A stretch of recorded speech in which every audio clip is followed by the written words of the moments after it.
Welcome friends to my quick unboxing and review of this laptop I just bought. Let's quickly explore the quick features and the reasons why I bought it real quick before we get it unboxed so you can get the experience of unboxing it. I just opened up the seal and I left it in the packaging and covered up my serial number for safety reasons, but otherwise you're going to get the feeling and the experience of the laptop. So here's the dimensions of the laptop, so in case you want to measure it on your table and compare it to your laptop or whatever you are. So first impressions is this feels like, looks like a MacBook, but like touch screen, which is great. The price is right. At the Best Buy website, I like that it's $479.99. Checking HP.com, I think it's like $700 or $750. It has different models, but on HP, you could get a bigger configurable hard drive. I just figure I get the base model, 16 gigs with the 512 gig SSD. Probably, based on the previous laptop I opened up, is that the actual RAM was soldered on. So 16 gigs can't be upgraded. So if you do wind up looking at the 8 gig version, probably don't get it because the 8 gig version probably has soldered RAM and you wouldn't be able to upgrade it. In 2025, 8 gigs is not enough. You're not Apple and you can't pull that off. 512 gigs, technically you should be able to get in there and upgrade the memory. I'm planning to upgrade it straight to 4 terabytes. Just because I could and I'm a tech enthusiast. And I just like the idea of being able to have plenty of space for video editing, plenty of space for like all the tasks, and not ever run out of space. With 512 gigs, I feel like I would run out of space unless I'm just doing web browsing and like simple stuff like that. But I like taking my tech to the next level. So the port selection. The port selection has 2 USB-Cs and a USB-A. The processor in there is the 8640HS. 6 cores, 12 threads. Most modern processor you could get, or probably one of the most. It has the 4 nanometer process, 28 watt TDP. The previous computer I reviewed has the 7730U. The 7730U has the TDP of 15 watts. This one has 28 watts and has fewer cores, but the saving point on it is that it has the PCIe 4.0. Why does that matter? Well, on that computer I previously tested, the benchmark for the hard drive was running at about 3.5 gigabytes a second. And meanwhile, PCIe 4.0 can do up to 7 gigabytes a second. Inside the computer, when it can access data very quickly, it makes maybe the computer a little bit more responsive, more snappy. Newest generation, very nice. So that's the advantage of it over the 7730U I reviewed in a previous video you could check out later. And the selling point to me is the 760M graphics. Well, enough about the product. Let's just unbox it. This is the first time. I just received it. I ordered this yesterday, and I wound up receiving it the next day. I am in New York, and this might be a sale price. I'm, just like you guys, watching things like the tariffs going crazy, and people criticizing it a lot, like it's going to bring back manufacturing. And then other people are saying this, that even if you do manufacture things, are you going to make like cables for inside the, like your tool here in America? So that's kind of nice. The HP Envy box.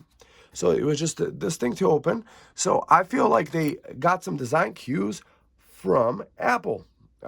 Made it very plain, very simple. This box came in another box, in a bigger box, so it was nice and padded. So let's just open this bad boy up. See, my serial number is covered up. This is the stuff that comes with it.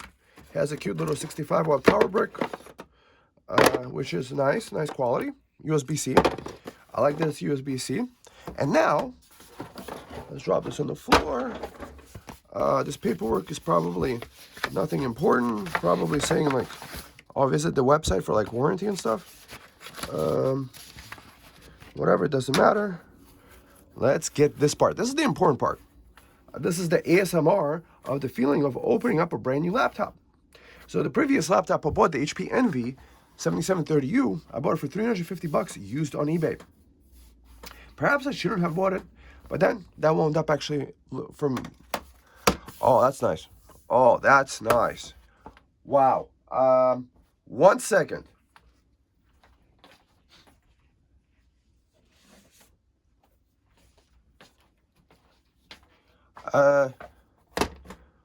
Yeah, excuse the grime. So it's like the MacBook, maybe 13-inch. So comparing it, look at that. You got the logo. Apple, please don't sue them. Is this plastic or is this? I think it's metal. Not sure. At least it has that gray color that everybody likes. Ooh, shiny, very shiny. Okay. So that's the computer. And let's compare it quickly to the MacBook Pro. This is the M1 M Pro. Yeah, I should have cleaned up, but I just feel like there's some sort of similarity. But they decided to take this guy and take it to the next level with the touch screen and the new Windows 11 with the Copilot features. Okay. This is definitely metal on the back. This, I'm not sure. I think it's metal. Let's see the keyboard flex. The keyboard flex feels nice. Let's just turn it on. Let's see what it tells me.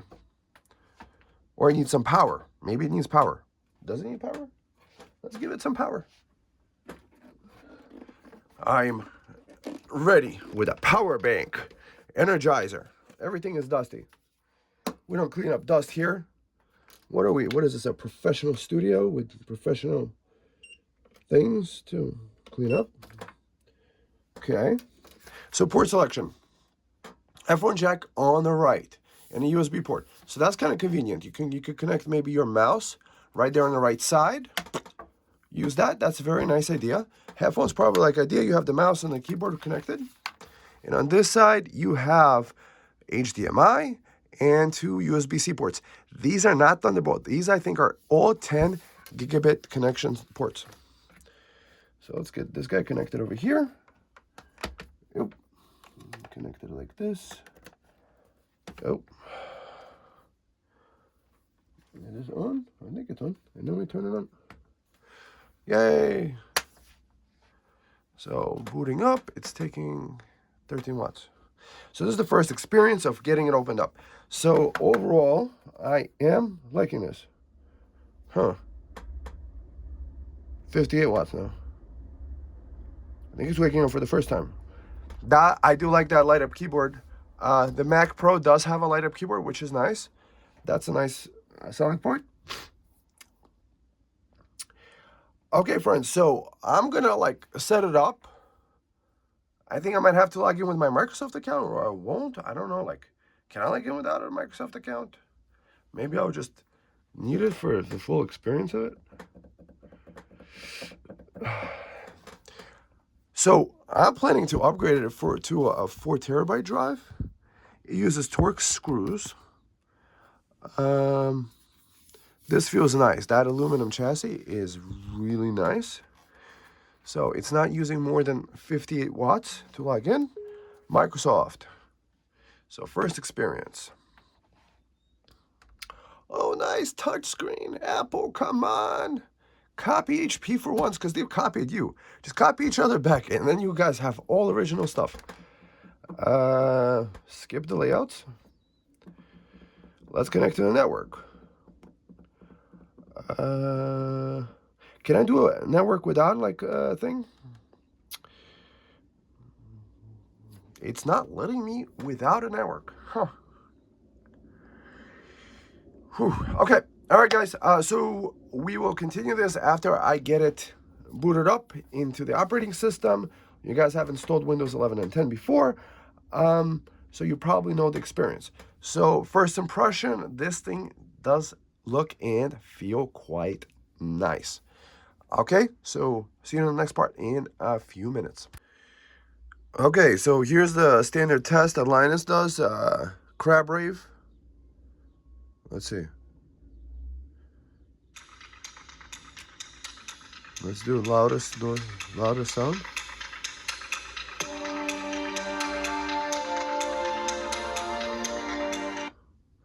That doesn't sound like the correct crab rave. I think this one, official music video. I think this is the one we want to watch. Oh, that's nice. Oh, everything is looking pretty nice.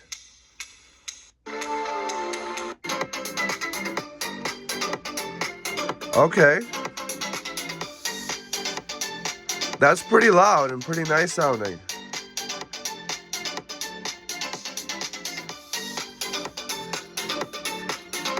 That's at 100%.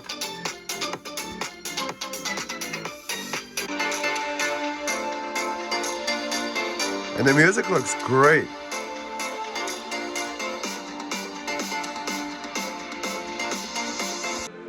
I gotta say, the video experience watching on this thing sounds fantastic. Putting it like this, watching a 4K video playback, wow. Everything looks great. I think with this computer, they figured out HDR to make it like look good. Everything is smooth and beautiful. This screen is nice. So it's 1980 by 1200, so it's a little bit higher. So it's good for spreadsheets. But I gotta say, this is nice. This playback is fantastic. Let's see. I don't even know if that was even 8K. Oh, that might have been freaking 1080p. That's not 8K, that's just a title. That's fantastic. Let's see. 4K playback. Yeah, so the screen is glassy, and this is the setup you might have it all the time, watching videos. I gotta say, it's a pretty decent experience. I can appreciate this. This is good. Wow. Okay.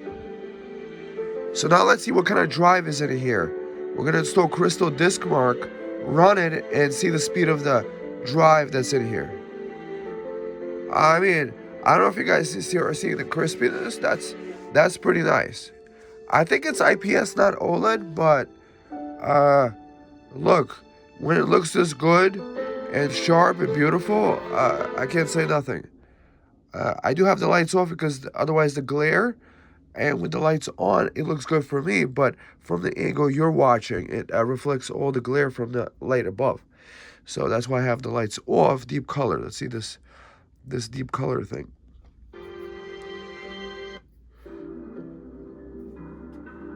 That's nice. YouTube watching machine, that is nice. And then you might be wondering, how come it's not stopping all the time? What you need is to install this thing.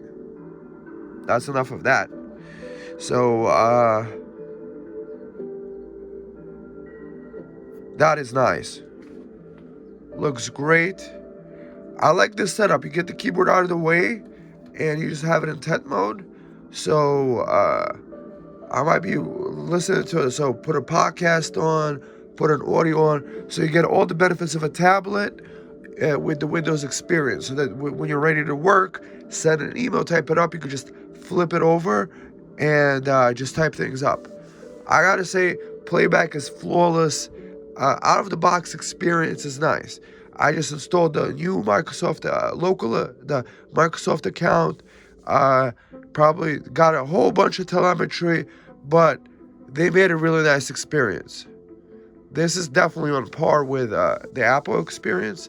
It might be better in some ways because that's what Apple is missing in their laptop PCs, is this ability to just fold it over. I mean, Apple could have copied it over, but then HP would sue them. And the color of this thing definitely reminds me of the MacBook Pro. Feels nice in hand. So the speakers are bottom firing on the bottom over here, which is cool. I like how it rotates automatically, so you can put it in any mode you wish. That is freaking awesome. Sounds pretty good. Wow. I think HP caught up. And with the Best Buy deal for $479, it's a steal, especially maybe with the tariffs coming in. Maybe if they don't come in, you have a nice laptop. I mean, are you ready for an upgrade? Maybe you are. I suggest maybe starting even fresh. Just install a fresh, I got a fresh email and stuff like that. So I think the audio listening experience is best when you have it off the desk. kind of like this a little bit. This touchpad definitely does feel nice.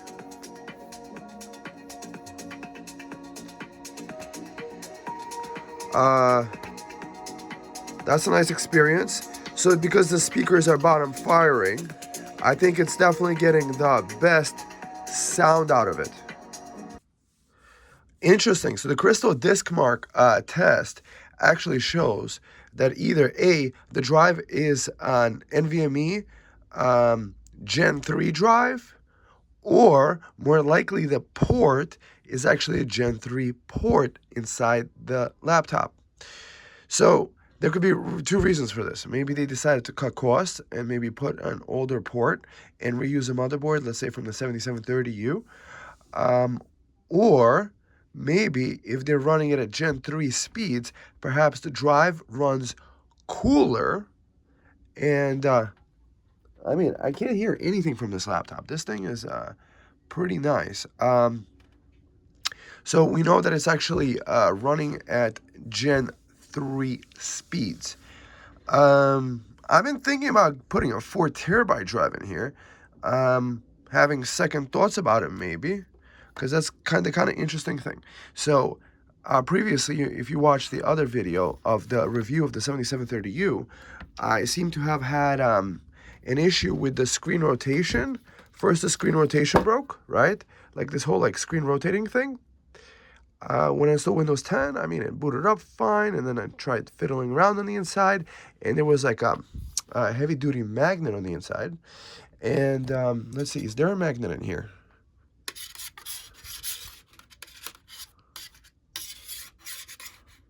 There's a magnet down here. Okay.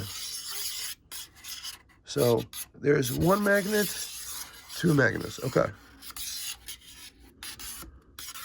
So now we know where the magnets are. So long story short, because the magnet was really close to the NVMe drive, it kind of pulled it, and I think there was some sort of maybe a short circuit or something like that. So far, I am enjoying the experience, and what I'm going to do next is install maybe the driver for USB connection, USB-C. So this gives power and internet. Instead of having Wi-Fi, because I don't use Wi-Fi otherwise, I use a travel one in case I need to install Windows. Because this is one of those things that Microsoft, I mean, if I was like a lawyer, I would sue Microsoft for not giving people equal access. Like, for example, you bought this laptop, you're out there in the woods, and you don't have internet at the time. Your Starlink is down and stuff like that. You can't even create an account and access the PC, even if you have all your software on disks and stuff like that. You can't without having Wi-Fi on there.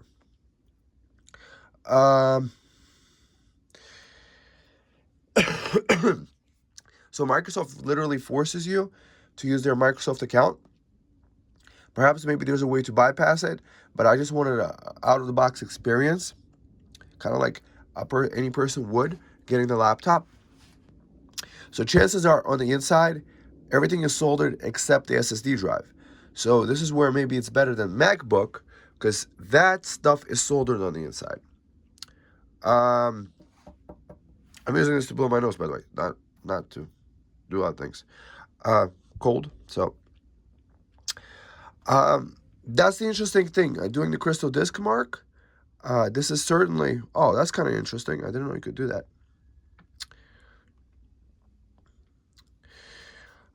This Ryzen AI processor has PCIe 4.0. So it looks like maybe it's a downgraded lane on the inside.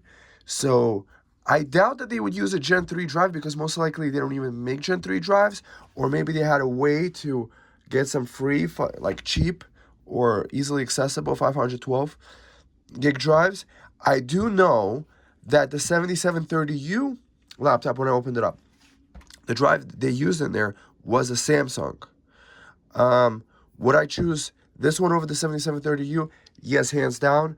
I think the sound is better. It's easier to handle. Newer experience, newer model. They've definitely perfected some things. And this is kind of cool. You can make emojis and stuff, I guess. So if you're an emoji master, you could type in, I guess, hearts. Boom. And then search for that. You could do GIFs.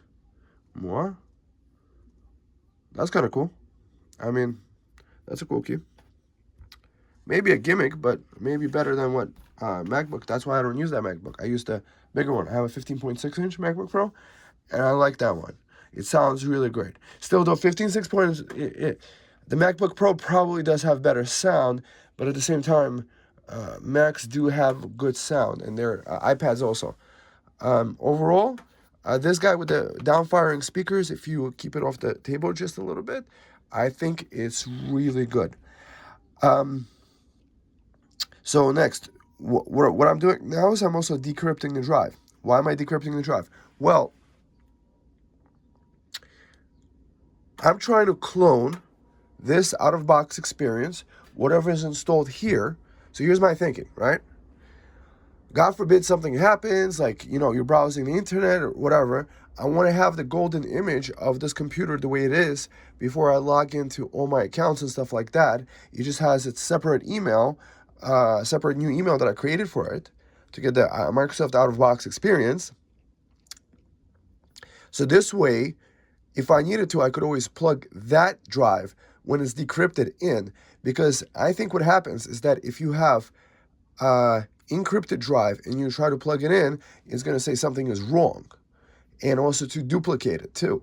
So this way, I'm going to duplicate it and then re-encrypt it again. Also, what I'm thinking, what I'm going to do is get a key for Windows 11 Pro from VIP URCD key. URCD key. VIP URCD key, I think for like $20, you could get Windows 11 Pro license. And with Windows 11 Pro, it would allow me to remotely connect to this computer. A, and B, I guess maybe unlock extra features of BitLocker.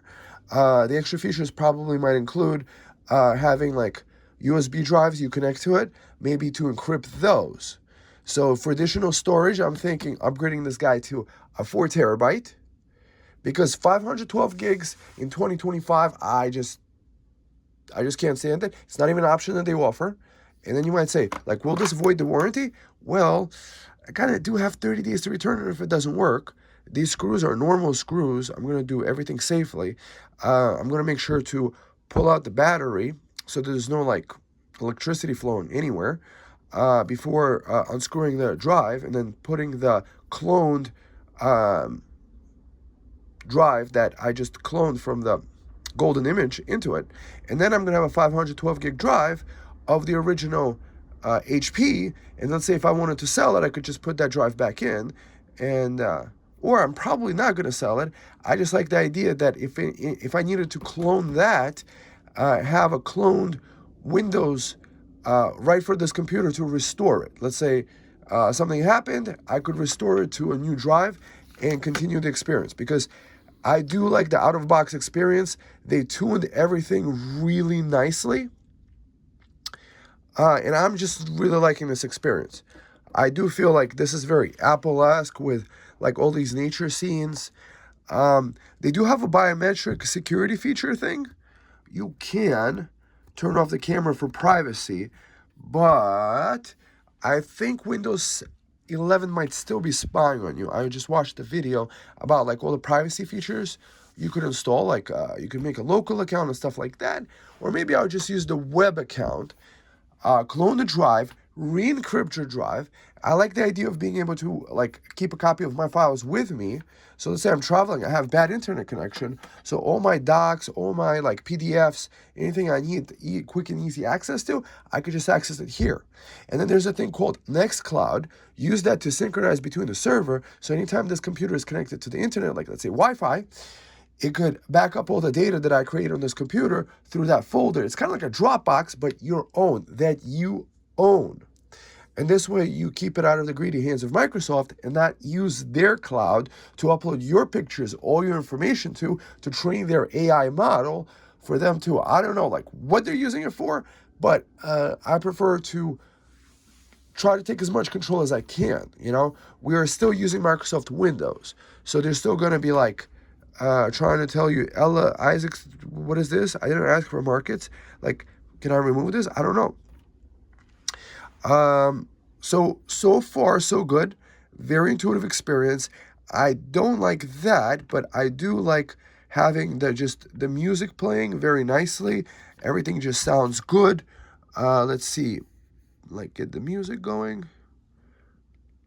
Oh, it's fantastic. It really does look good. You don't see the glare from my end. So this is definitely fantastic. Hopefully I don't get a copyright strike for this. You know, it might be copyrighted music. I don't know. I'm just trying to test out this laptop, and I'm just figuring like how I would test it. So one of the things that also got me interested in Windows 11 and the new features is this guy over here, right? So let's say you're watching a video like this. You could be track list, right? So it's going to see that you're watching this video, and then video track list. Video track list.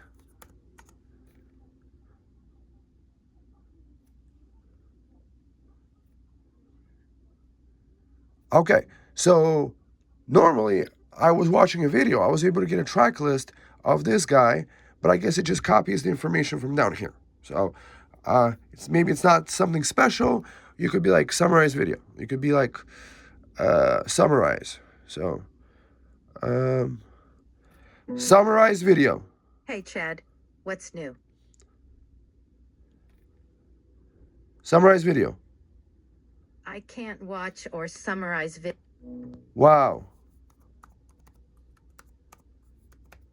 Okay, that might be actually a feature. That might be a feature saved for Office 365 with, I think that might be like a paid feature or something. So I got a computer from like a business owner, the used one, the 7730U, and there I was watching the video, and it had the Copilot, I think from like Microsoft, the Office 365 one, and that one was able to tell me a summary where this guy's at, like how he's doing, all this stuff. So that is kind of not as cool as I wanted it to be. So next plan of action, I'm going to get that SSD tomorrow, get the Samsung. I'm going to put a Samsung 990 Pro in there, clone this drive and put it on there, because I just want this out-of-box experience with everything tuned, with everything, and hopefully, like this rotation stuff doesn't break, but if it does, I have a 1-year warranty and I have a 30-day return period, and I'm completely in my right to upgrade the drive because that's part of the law. So if anybody says you broke that little sticker saying you're not going to get warranty because you opened up the computer, that's actually against the law, and they can't do that. And it's easily verified. And if you bought something on eBay and they put a little sticker on it, that's retarded. You can't not allow a person to upgrade their RAM or change out the hard drive. Let's say they're getting rid of the computer. They're going to open it up and take their drive. So that's one of those things. Also, let's say if I'm sending this in for repair, and I have a 4 terabyte in here, technically I would be able to open up the 4 terabyte drive, pull it out of here, save the BitLocker key so that when I get it back from repair, I don't lose my data to those guys, and technically maybe I could have a copy of that. So by the way, don't ever trust the computer to actually have a copy of it. Perhaps maybe a good strategy, I'm brainstorming while we're watching this video, is to have an SSD drive, let's say a 4 terabyte SSD drive, or even a regular drive that's also encrypted, that you do a periodic copy to. There's software copiers that you could just double click and it's going to copy a specific folder to a folder on the disk. So once in a while you could connect it and do a complete backup of the stuff. Don't just expect that Microsoft is going to have it in the cloud. It could. But we all know what happened with the airlines, where entire planes couldn't get off the fly because Microsoft had an issue with their operating system. So yeah, I'm going to keep brainstorming. So next thing is that, can I easily put in upgraded SSD drive? Because where is that an option, then you have to order directly from HP for a much more expensive price. This same computer is at $750, and then for to get a 2 terabyte, that's an extra $200. So you're paying $200 on top of an extra $200. So you're maybe like you're at $950 maybe to get a 2 terabyte in drive. And I don't think they even have an option for a 2 terabyte. Or you could just pay $500 for this, $525 plus $330 on Amazon for a Samsung drive, the best one possible, and clone it using a Saber thing, and then for like $850 you get a 4 terabyte drive. Back everything up, and then once I put the drive in there, then I could encrypt it again, back to the encryption, and then have all this settings, all these drivers, whatever HP and pre-installed on this to make a nice user experience. So that's kind of interesting. So the Copilot for me right now is a gimmick. Like it says here, you got 2 minutes. Like, how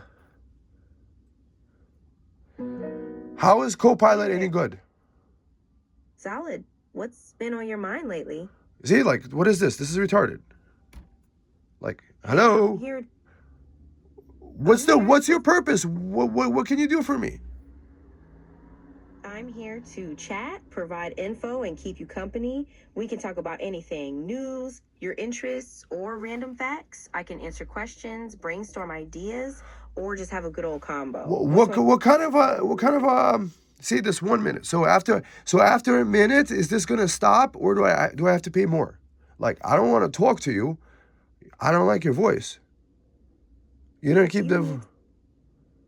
Sorry to hear that. If you want to end the conversation, you can do so through the app. I'm here if you decide to chat later. How do I uninstall you? To end our chat, you can hang up. I want to uninstall you. I want you to go away forever. I can't end the call myself, but you can disconnect on your end through the app. Okay, so you're more of a gimmick. I don't know what you're doing. Like, what is this? This is like writing something. What am I supposed to write something? It's not good. Like, what is this? Like, what is this? Experimental AI initiatives? What did I sign up for? This is kind of like, that's kind of gimmicky. This AI stuff on the 7730U, that had a better experience out the box.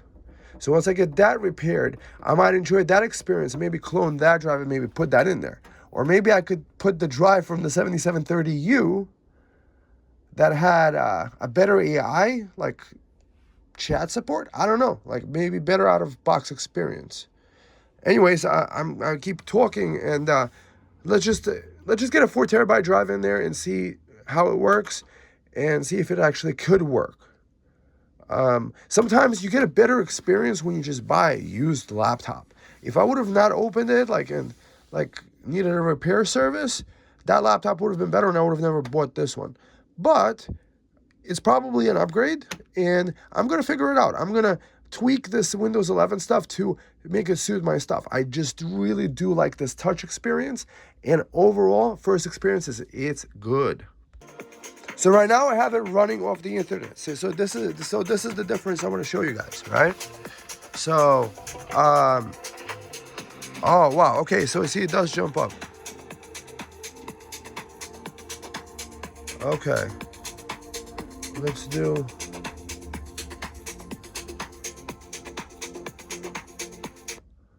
Okay, so you see that here? Right? And then we go over here and we turn on 0.36. So it does a ping, even though this is off, the Wi-Fi and the Bluetooth is off. It does once in a while do a ping. So in my home, I use Ethernet wires everywhere. So the MacBook Pro, it has that. So when you turn something off, it doesn't have these random kind of like spikes in the stuff, like 11 to 12. Like, who asked you that? Like, why was there a spike there? And then you turn on Wi-Fi, right? Turn on the Wi-Fi, bang. So that's the stuff you're being exposed to 24/7 if your computer is on. If you left it on, and then let's say you have Wi-Fi and Bluetooth on. So off the charts, it's like 107. If you have this is the stuff, this is the invisible stuff that you're not like noticing when you're being exposed to it. So that's 110, 105. And then we turn off the Bluetooth, and we turn off the Wi-Fi. See, this thing, it's charging the thing and giving it power, and it's not raising up the overall level. See, I have Wi-Fi's off. I just turned off the Wi-Fi router because I could get internet from here, 2.5 gigabit, faster than anything you could imagine. And then every time I touch this, I noticed it was like doing a spike. So perhaps what we could do is go to Device Manager. Go to Device Manager and turn off this guy here. Do Disable Device. That spike might have actually been coming from this phone, because I think the phone has Wi-Fi on. Let me turn off the Wi-Fi on the phone and see if that's the issue. Oh, see, did you see that spike just now? So I think it wasn't from the phone, or maybe it could have been. So I'm putting the phone right next to it, and it's not spiking up. Let's just do a quick test. So this is one of those things to watch out for. Unless you have a meter, you wouldn't know. So that's what these companies don't tell you, is perhaps the health effects of all this wireless stuff that's happening. So this is the base rate that I have in my house with all the Wi-Fi's off. See, it just jumped to 2 microwatts per second. So this measures the radio frequencies. There's other units that measure the different other electromagnetic radiations that come in the room. But the one for like radio frequencies is the microwatts per centimeter squared. That sign means micro, watts per centimeter squared. And in the body electric, the guy actually noticed, let's see if we could, I'm going to first turn off the video and then turn off any Wi-Fi's on this phone. Maybe it has LTE on or something like that. Maybe that's causing the thing, because I don't have any spikes of that like that on this computer. I have, see over here, it's off. Wi-Fi is off. Bluetooth is off. But it seems like this computer has some sort of hidden feature to once in a while send like a Bluetooth pulse or something like that. That is like a secret inbuilt feature. I noticed this with I had a Samsung TV. I had it plugged in with a wire. I disabled Ethernet and all that stuff. It was still broadcasting a wireless signal, a Wi-Fi signal. See that jump? It was still broadcasting a wireless signal, even though I had every way to turn it off. So I wound up actually popping it open and taking out the actual card that connects to the Wi-Fi network. There's the little cards, and I've done that with several of my laptops or like little mini PCs, because this is exactly what I don't want. So what we're going to do next is we're going to disable it in the device manager, all this wireless stuff.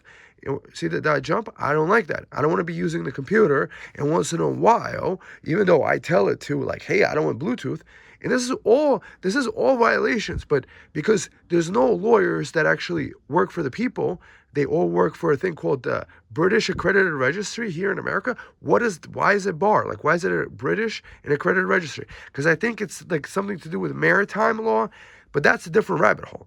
We're looking at exact numbers. Science, like, see, the 16. Where did that come from? So I'm going to check this phone and eliminate all the options, and then we'll see from there. So on my iPhone, I just disabled Wi-Fi, Bluetooth, and cellular LTE. I don't think it was my cellular LTE because I was busy recording video on this device, on this iPhone that I'm doing this with. And so this is the steady state. So this is like minimal stuff that you could do, like probably not as harmful as it is having that 100 points. So just consider like your child using this, or your grandma, or somebody using their laptop watching a video, like the 100 points. And then like, how is it that you turn it off and it was still spiked? So will it spike? Let's see, maybe let's try a different video.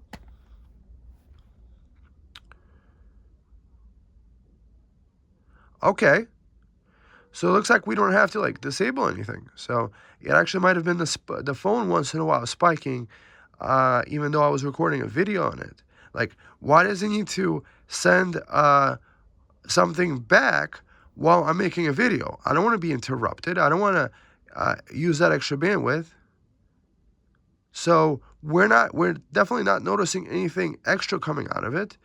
And I do like that this test shows that you can turn off the Wi-Fi and Bluetooth, and it looks like it stays like closed. I didn't turn off just the cellular connection. So on the cell phone, you have the regular cellular to receive phone calls and regular text, not iMessage. So an iMessage won't go through. It's an internet text message. So I just use the cellular so that somebody can phone call me. And it only spikes up when I actually get a call and I pick it up. Okay, so let's try again. Let's try the Wi-Fi. Bang. And then, because everybody likes to use Bluetooth headphones, and this is right on your private parts. There's a whole conspiracy with. So even though it's not connected to anything, there's no like Wi-Fi antenna here. I mean, that is local. You know, my neighbors do have Wi-Fi antennas. So 16, 17, 20, right? And then we turn this off. Let's see how much it drops. Volts per meter squared. And then we drop this guy off. And it drops down to the minimal. Okay. So this is the meter I like. There's other people with these things called tri-field meters. I think those are trash. I think I bought it on Amazon once, and I wound up returning it. And this one, for years, has been actually showing me real things. Like, I could actually put it down, okay? So this is right next to my private parts. And then, because I don't know any better, I'm turning on the Wi-Fi, Bluetooth, because I want internet, right? Meanwhile, my internet is perfectly fine, right? And it's sending the burst of the signal, and you're being exposed to this while you're asleep, and this is affecting the cells, because the cells are electrical. So this is definitely a good sign. I do like this, that you have the ability to use Wi-Fi and Bluetooth and stuff like that when you need it. So let's say, like, I'm in a hotel, I just want to use their public Wi-Fi. By the way, use private internet access so that people in the middle can't steal your passwords. That will encrypt your connection back to all the different websites, and nobody could actually steal the passwords, steal the connections details. So let's see, if we just turn off the connection for the Wi-Fi. This is one of the things that other testers aren't testing, because they don't give a crap about their Wi-Fi. And Linus is putting his children under Wi-Fi antenna towers. It's like having a cell phone tower right over your child's head.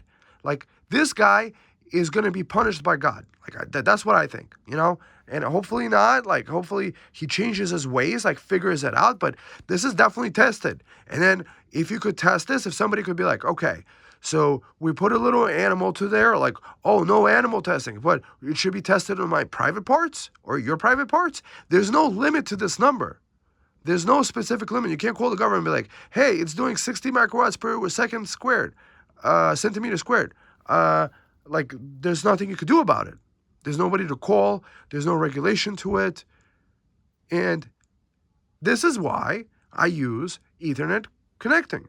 So I can connect to there a laptop that can draw up to 100 watts without an issue. I get 2.5 gigabit Ethernet, and it's charging the laptop at the same time. And it's giving me no extra hassle. I'm enjoying the laptop. I'm enjoying the video. I'm enjoying the experience of using the laptop. And I'm not broadcasting a signal that is possibly affecting my health. You all got to talk. It could possibly affect the health. Okay, so if I put you under a cell phone antenna for a month, it could possibly affect your health. And then there was an article with a Sprint tower that was installed across the street from kids in the school. And then it seems like in the same classroom, like 3, 4, 5 kids came down with cancer. Interesting. And then, like, there was an outrage, and then the antenna got removed. So I do like that you could turn the Bluetooth and the Wi-Fi on and off and use it at your own will. So another option you could do is have, like, if you have your Starlink, put it as far away from you as possible and run an Ethernet cable to it and use the wired connection to all your devices so you don't get this effect out of it. Yeah, I do use LTE, so I do it sparingly. And you have to go to the settings on the iPhone because it doesn't let you turn off the Wi-Fi. You think it's off, but it's not. Apple is pulling off another scheme where you go to the setting, you think you clicked it, it's gray, but it's still broadcasting a signal. So it's not off, it's broadcasting at full power, draining your battery, but at the same time, it's not off. So you have to go to settings and do the little toggle button inside the settings of the iPhone in order for it to be truly turned off. It's a nefarious thing. I think there's something these guys know, and it's also buried inside the iPhone legal section. There's a legal section in the iPhone that says keep the phone at least like 3 inches from your head. And like, how many people do you know that like put their phone to their head? And every time I see this, I cringe. So this is why I use either a wired headset, not a wireless, because the wireless, you're exposing your private parts because your phone is in there, plus you're exposing your head to extra waves like this, like, oh, I'm so smart, I'm using Bluetooth. Look at me, I'm very, very smart. I look so smart, I'm dumb. And then you have these different spikes, and then you're trying to send it. And then when you have a bad cell phone reception, this could spike to 2, 3, 4, 500, whatever amount it needs in order to push through the freaking air. Meanwhile, for all this money, and then the GOVT spent a ton of money for fiber optic lines that never wound up installing one single fiber optic line anywhere. So this definitely does pass the test of not secretly radiating you when you don't want it to. Unlike the iPhone, unlike the iPad, because you have to go inside the settings and you have to know that, and you have to have a meter in order to measure that. But this thing can't measure the 5G waves. So I can't go outside next to a 5G tower. But how do you know the 5G towers? Well, the 5G towers have to be within a line of sight. They have to beamform the wireless stuff, so they can't be behind a tree in order to get the connection correct. So chances are, if it's on top of a building and it's standing right there on the edge, it's probably 5G, and you're getting that signal right in your pocket, right in the thing. So if somebody's having issues with their having kids in the future, don't blame the companies. Don't blame Microsoft or anything like that. Microsoft can't be blamed, neither HP in this situation, because they did a program that works. You want to use your wired Ethernet, go right ahead. And I just really recommend it. I made a whole video about it. There's tons of book about it. So if you're one of those Wi-Fi heads, just keep hiding in the things and just don't change anything in your life and keep getting the same results that you've always been getting. And if you're healthy, God bless. And if you're not, maybe consider changing like some of the stuff. Also, Wi-Fi actually makes people fat. It messes with glucose metabolism. So when people eat sugar, it turns into fat because they're using Wi-Fi. Oh, I didn't know that. No, they would have caught that. Somebody would have said something. Somebody would have sued somebody. Really? Really? The only people they sue is truth tellers, and then they give them a judgment for like $1 billion. And it just underscores everything that they were saying all those years.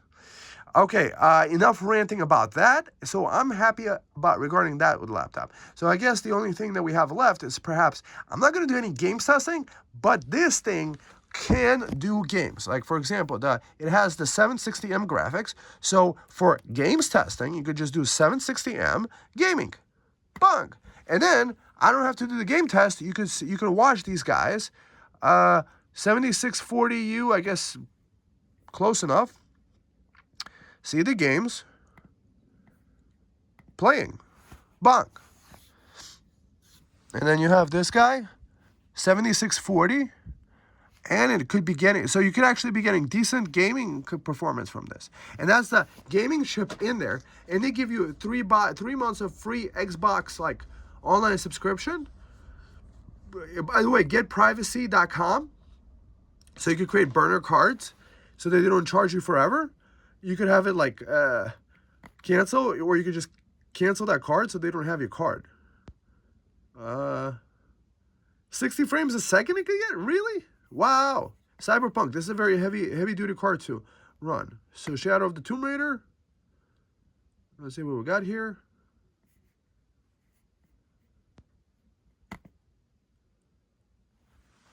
So Shadow of the Tomb Raider. Okay, I mean, so it also has a gaming chip in there. And all for $479 plus tax. I got a feeling this might be more expensive with tariffs, but even if it isn't, I mean, I got a nice laptop. I got mines. So for the next few years, I have a decent laptop, and with a 4 terabyte drive, I can like do a lot of document editing. I could do video editing. I could do video calls, watch my Zoom chats. The sound is going to be nice. I mean, it's decent sound. I like listening to the music on this. And this guy is playing. It's just this guy didn't switch over the thing. Okay.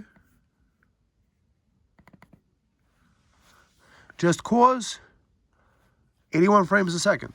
So you could actually get some decent frame rates. And because it's a 7640, let's see over here, it does get warm on the bottom a little bit. But I actually don't hear any fan actually. So like regular browsing, that should be fine. Just don't have Wi-Fi on if you put this on your lap, especially for your children. Just think of your children. If you don't care about yourself, you had a nice long life, great. But how hard is it with this cable? This charges the laptop and gives it internet. I'm gonna stop ranting. Just we got that important part, that important step covered. You know, I got this laptop for me. I paid it for my own money. HP didn't send it to me. I actually made a critical thing of their warranty service, and I'm going to make a follow-up maybe video about it. Hopefully, I could get the 7730U warranted, and I'll have a couple touchscreen laptops, the 2-in-1s. That's kind of nice having them. I could probably use it in the next few years, and as always, I could probably even use that and even sell it for more maybe in the future. I don't know. I'm just saying this one has even a gaming chip in there. All on the freaking for this price. That's fantastic. I probably wouldn't use an 8-core because the 8-core would get too hot. See, that's the thing.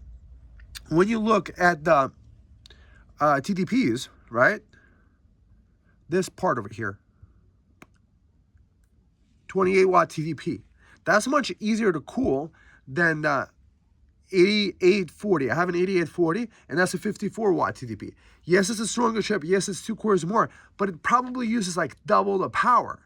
This one probably caps itself at like 30 watts. So chances are it probably doesn't use most of the time more than 30 watts. I can't really check on this one.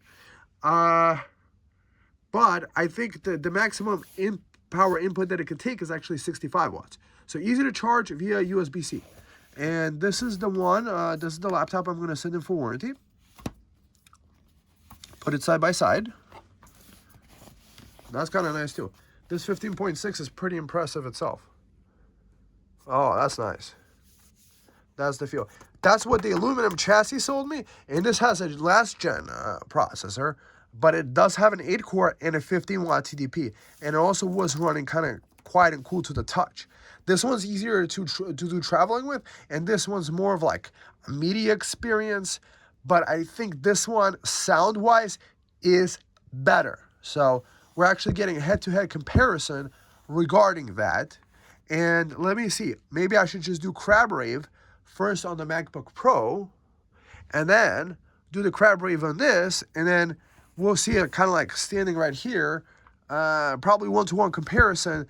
Like, is there like a big difference in the Crab Raves, like sound-wise? So let's get the sound. This is definitely louder. That's why I use this one.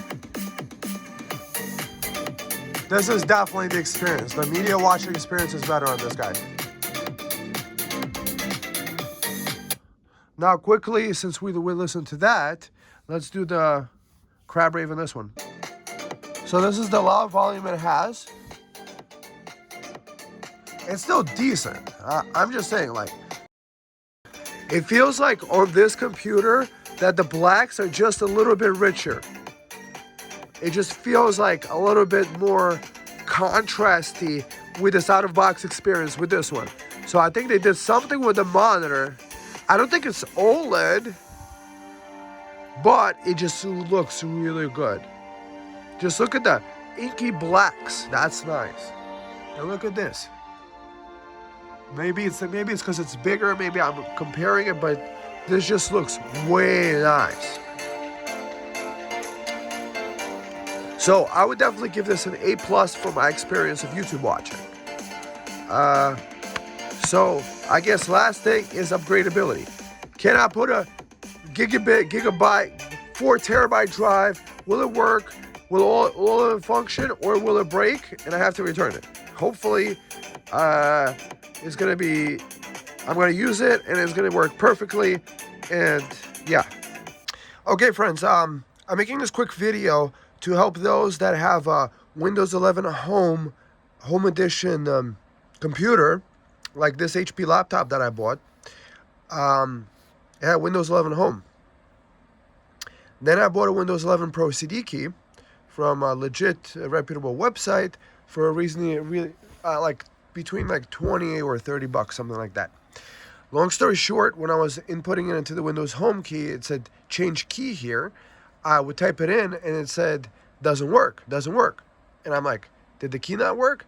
No, the issue was this, is that when it has Windows 11 Home pre-installed, it won't work until you change the key to a common key. I found a thread on Microsoft.com forums, support forums, how to get it done. So what you need to do is first change the key to kind of like a common Windows 11 Pro key, like that everybody could use. Then it changes the Windows operating system to Windows 11 Pro, switches around the system, and then when you change the key, it activates. So next I'm going to show you the forum thread. I'm going to link it down below, so this way you guys can do that to upgrade your laptop to Windows 11 Pro and for a cheap reason. So I'm going to show you the website to use to get the keys, and I'm going to show you the thread on the support forum where you could get the key to get the 11 Pro to upgrade the Windows operating system, but you still have to buy your own key. You just use that key to get Windows 11 to turn into Pro, because a Windows 11 Home installation is not going to accept the 11 Pro key, if that makes any sense. That's my best understanding of it. You see it's activated over here and it's working. So let me just show you quickly on the other screen. So this is linked down below. So I found this thread. It's on Microsoft.com. And see, it says like issue, you couldn't get the 11 to upgrade, and the independent advisor said this is the key. Pause the video right now. This is the key that allows you to change the product key. You use this key, then it turns the Windows 11 into the Pro edition. Next, I'm going to show you where to get the Windows 11 Pro key for cheap. Okay, friends, so this is the video I watched in order to get a link. This guy verified the legitimacy of these keys, and you could also use this guy, Windows 10 and 11 Pro key. Long story short is that you could use a Windows 10 key to upgrade to Windows 11 Pro key. So this is the link. I'm going to just copy and paste this stuff into the bottom of the link. So this is going to be a complete guide. So for between changing that, I'm not going to copy and paste that serial number that's on the Microsoft website. I'm just going to link you to that post where you could just copy it, or you could just use the video where it shows that key that you could use from the Microsoft support forum. This is the link. This is the website, right? This is going to open up a little bit quicker. You see this guy? And then you make sure to copy and paste this key, BF blah, blah, blah, into over here. So this is a Windows 10 Pro, and it should work Windows 11. But you could also go just to pay a little bit more, like 10 bucks more, and just get the Windows 11 key. Make sure you get that. So that works. I use privacy.com to create burner cards. If you don't know privacy.com, it's a great website. Just check it out. It's very self-explanatory. It connects to your checking account, and then you can create a card that, let's say you don't trust a website to have your card number, or if it's like one of those auto subscription things and you're going to forget to auto unsubscribe things, you use privacy.com. It works with privacy.com. This website does. So you just get the key here. The key is available instantly, almost instantly, within seconds. So this would be like $16 to upgrade to Windows 10 or probably 11 Pro. This should work, but you could always just go for the 11 one. Make sure to use that serial number. And yeah, and that should work for you. And I hope you found this guide useful. thumb up, subscribe. And if you're buying anything on Amazon, if you want to support the channel and it's not going to cost you anything, just click one of the Amazon links that I have in the video. So this way, I do get a kickback. And if you were going to buy anything anyway, if you decide to buy anything on Amazon, I appreciate that. Put your comments down below if you have any other ideas. I'm just trying to be a tech YouTuber here to share the information that I figured out, because I did have a little bit of frustration with my laptop. I was trying to upgrade to 11 Pro, and I thought it was just as easy as just plugging in this key. It took that extra step from that support forum that Microsoft had for me to get that to work. All right, friends, have a great day, and thanks for watching. Bye. Okay, friends, first off, caveats. When you're upgrading a hard drive, you're doing it at your own risk. And this is for educational information purposes only. And if you don't know what you're doing, don't try this at home, or at least be very careful. So what do we have here? At the Sabrin website, you see over here, sabrin.com /pages/Acronis. That's what you want to get. This is called Sabrin True Image. It's actually Acronis True Image for Sabrin. This thing is $22. It's a USB-C enclosure for NVMe drives. What did I do first? First, I went to encryption.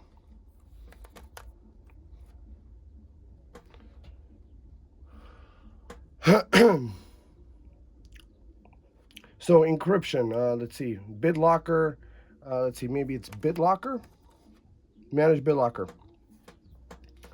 You see BitLocker is off.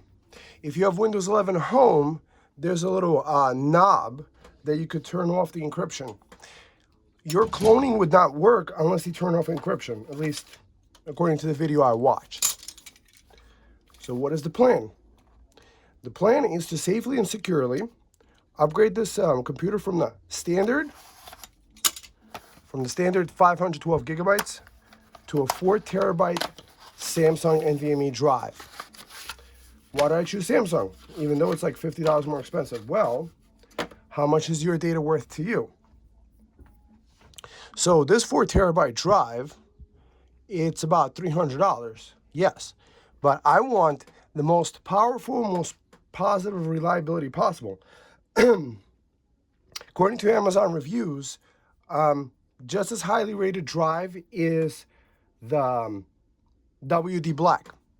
But one of the things that I was looking in there is that I think some of them, they don't have DRAM on them. DRAM is a caching technology that makes the drive work the fastest possible. So you just basically snap it in here. So BitLocker has to be off. Then you install that software. It's free on the Sabrin website. It won't work unless you have a Sabrin enclosure. It detects that it's a Sabrin enclosure and allows you to clone the drive. The goal is to clone this original operating system to a bigger capacity drive, and then be able to use that as the main boot drive on this computer, upgrading the system to a higher capacity. Why do you need higher capacity? Well, maybe most people don't need it, but some people do want it. So it might be 1 terabyte, 2 terabyte, but I just figure if I'm going to open it, I'm going to do it once, and I'd rather do it on a completely open, brand new system in case it does F up. I could kind of return it, but I do got to take responsibility in my own hands. There was a previous computer I bought used, and I think the mistake that I did was I didn't realize how these brand newer systems work. Even if you power it off, there's electricity still flowing through the circuit system. That's one of those things I noticed. If you close this thing on, the screen comes right back on and stuff like that. So you gotta remove the battery from there. So if you're doing it, probably wear gloves. Probably remove the battery, because the motherboard wound up getting messed up. Mind you, I upgraded many computers and I didn't have that issue. However, it wasn't 360 all-in-one computers that might have that issue with the power flowing through them, newer systems. And that is one of those things when it's talking to HP support.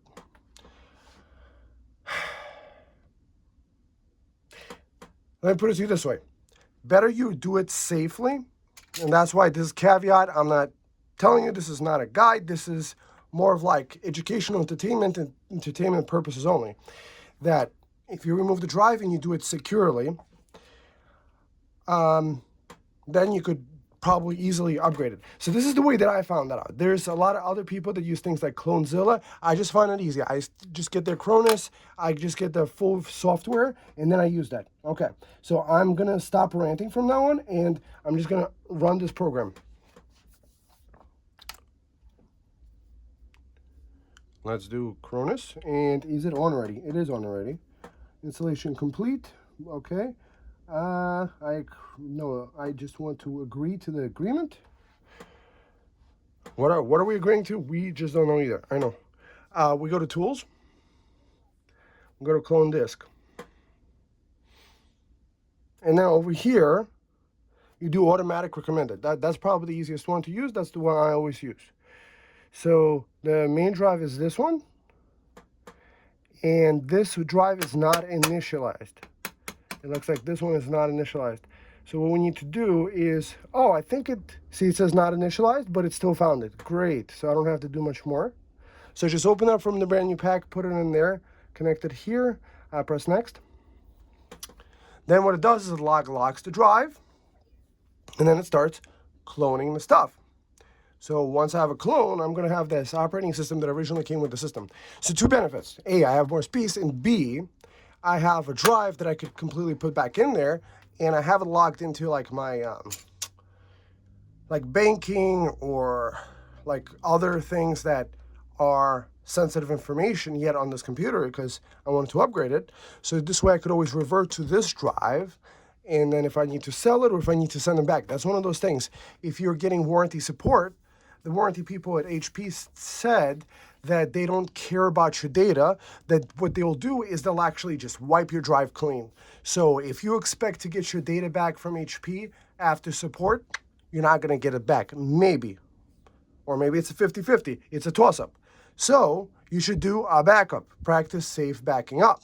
So probably I added it to this video or in a separate video, I tell you how to upgrade from Windows 11 Home, which this comes with, to Windows 11 Pro for $16. How did I do it?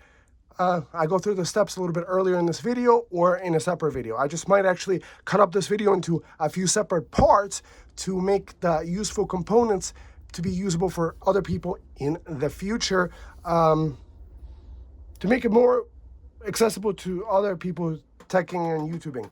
So if you haven't subscribed yet, thumb up and subscribe. So to replace the disk on this machine, that's what we're doing.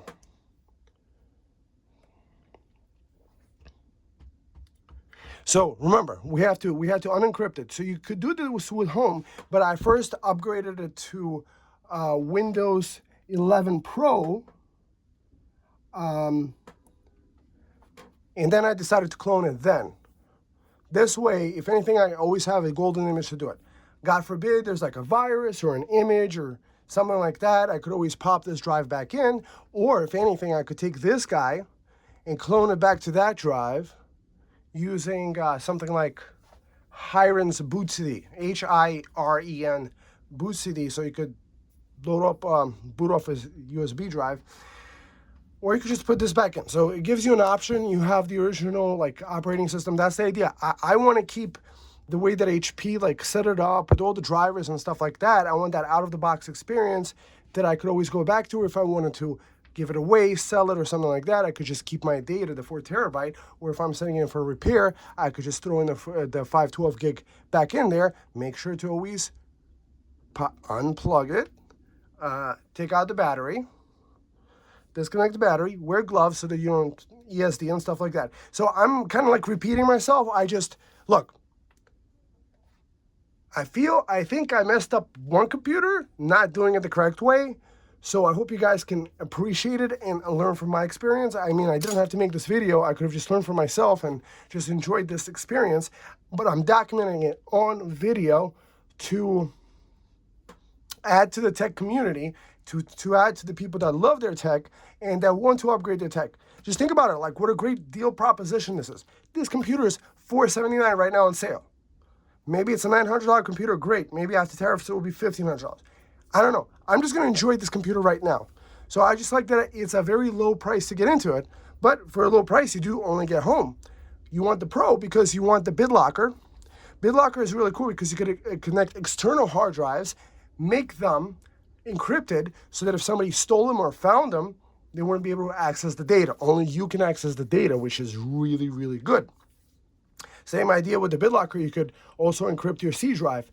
Windows 11 Home does do the encryption on the C drive, but it doesn't let you, I guess, encrypt other drives. I don't know. Upgrading it to the Windows 11 Pro is the best way. So what are we doing? We bought it for a low price, Windows 11 Pro, and then we bought this drive, have a 4 terabyte thing where you don't worry about it. Also, this computer has integrated graphics, which are pretty decent. So light gaming you could do on it probably without any issue at 1080p or maybe 720p. And there's some old games like StarCraft that I enjoy. You could probably run that all day, and probably not even be too hot. So anyways, it's gonna copy it over. It's gonna say drive is done. And the next part of this video, we're going to flip it open. There's 4 screws. There are Torx screws. Torx is like some weird little screw design that I think Apple uses. So if anybody got inspiration from Apple, it's these guys. I'm not sure what happened there. Okay, it's copying over. So we shall see in a minute after it's done, and then we'll continue from there. And I'll continue ranting and raving. And I hope you enjoy the long format rants where, like, unlike most other people that cuts out like 90% of the stuff, I just do it in a free flow, and I just do the best thing I can. Oh, I think it's done almost. Less than a minute. This device successfully cloned. Yay! So now I have a 4 terabyte drive that should be just an easy pop in and replace, and then we have a 4 terabyte, and then we can come to the conclusion about this computer. And we shall see if it's really, then we'll also do a quick disk speed test with it and see if it's really the drive slot that's Gen 3, or is it a Gen 4 drive, or are they using a Gen 3 drive? That's kind of interesting too. I also want to see what it is on the inside. Yeah. So this is done, and then we're going to continue in a few minutes. Okay. Just going through this. I'm making it seem more complicated than it really is. Why do I say this? That I'm just performing a very, very simple thing. Side computers, there's a place to see the drive. Also, it's kind of interesting as a breakdown. So this is actually what I mean about it not really fully turning off. You see that light is coming on and off? So I'm going to hold this down until this blinkies stop blinking. But that still doesn't mean that it's 100% off. So,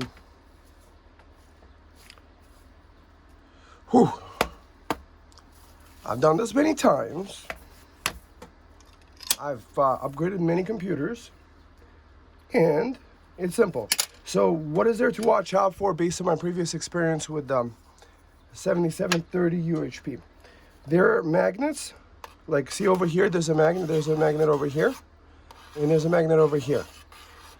In the 7730U, the NVMe drive was right next to the magnet, and it was encased in a metal capsule, so it kind of pulled it, so I think that might have been where the short came from. But in this situation, it might be a completely different interface.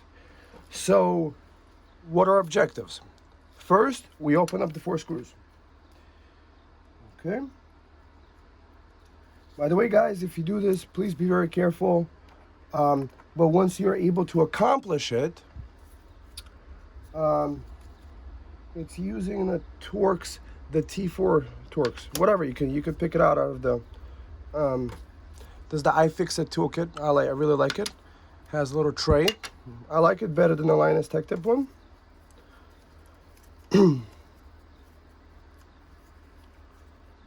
So screw number 1. See, it has little things. So I like to lay them out in order. So this is going to be the bottom left. This is going to be the bottom right.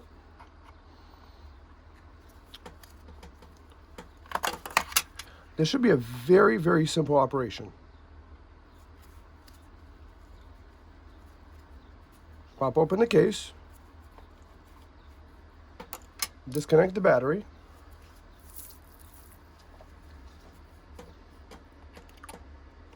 I'm just repeating it for myself, guys, so that I remember to do everything correctly. So I was debating this in my head. Like, okay, so nobody wants to mess up their brand new computer. I understand where they're coming from. But at the same time, you don't want to be like a half a year later, you run out of space, you install a whole bunch of games, you really like the computer, and now you run out of space. So, also I like the idea of having the original drive backed up. Let's see. This doesn't necessarily, does this just pop off like that? No, it doesn't. We're gonna need a sponge or two. Probably don't use any metal ones to lift this up. See, in this toolkit, one of these is like $17.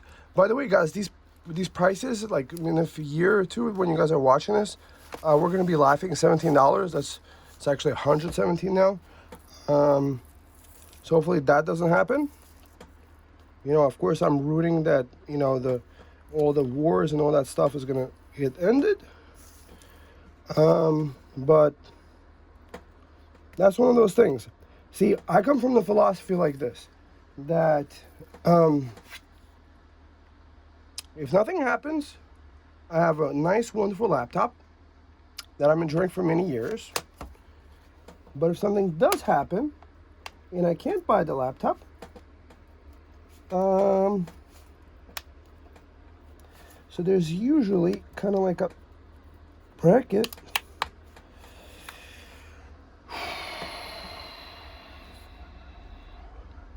I'm gonna probably quickly check, maybe I fix it, where the best place to sponger it, or maybe use a different sponger thing. So let's try this. The iFixit one is a lot more expensive, but I had that too, but I don't know where I put it. So this one for $17 has been working really good out for me. Maybe this one.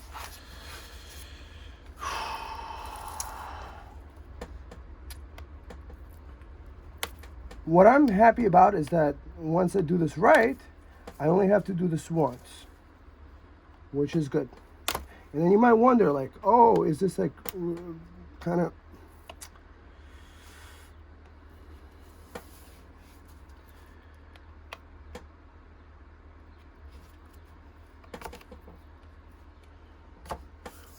I'm gonna check a guide quickly on YouTube and come right back. Just in case, maybe like I'm missing something, there might be a more simple way. I don't want to be bending this metal. So that's one of those things I guess we all could learn from, is to maybe sometimes double check the stuff. So I'll come right back after watching YouTube. Okay, so watching some video, I saw that this guy was using something like this. So inside there's clips. This is very similar to the way that Apple does their things. Is underneath this thing, there's some clip, right? And then you just make your way around it, and it just opens up. You just make your way around it. This is unclipped.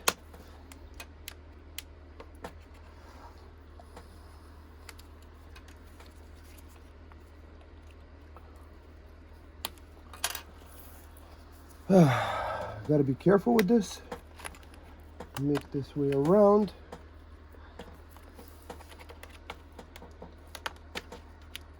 That's one of those things. You can't always expect that somebody else is going to do it for you, especially such an upgrade. Going to the...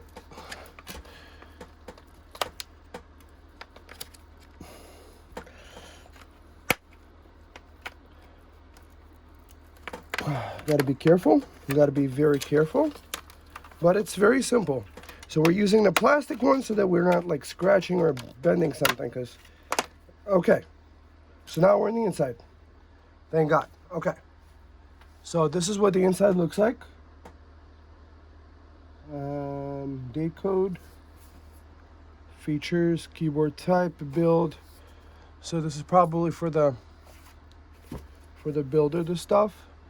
RFID shielding, it looks like. So, okay. So now that we're in the inside, here we are. Okay. So the design on this one is actually much more simple. So this is the battery. It looks like the battery is connected over here. And could it also be connected over here? It looks like maybe the battery is connected in one place. Chances are the repair technician guys have one place to pull out the battery. I got a feeling it's probably this cable over here. That kind of only makes sense to me. To like remove the whole battery entirely might not make sense. But I think to just pull out this guy from this case over here. So this is the inside. So we got the audio jack USB port here. We got the HDMI here. And a couple USB ports. And SSD is over here. And the magnets might be... I don't want to try to magnetize stuff. Okay, we do want to disconnect the battery just in case, because I'm trying to practice what I preach, is to be safety minded. I mean, guys, just put your comment down below. Hey, did you guys ever like mess up a computer, just like by accidentally, not understanding the design of it? I mean, it could be possible for anybody. So,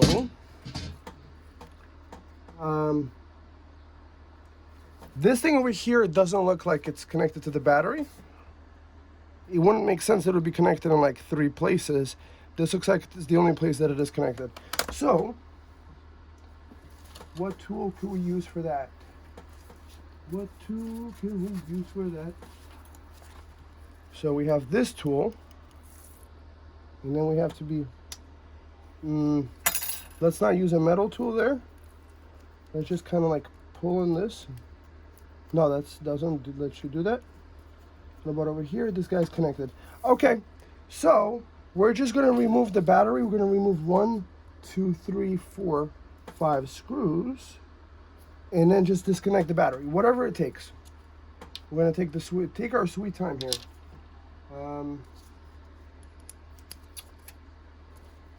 Happy to have you guys watching over my shoulder, and you guys like this kind of stuff? I mean, tell me what you guys enjoy doing. Gotta also be very careful not to like touch 2 metal pieces or something like that.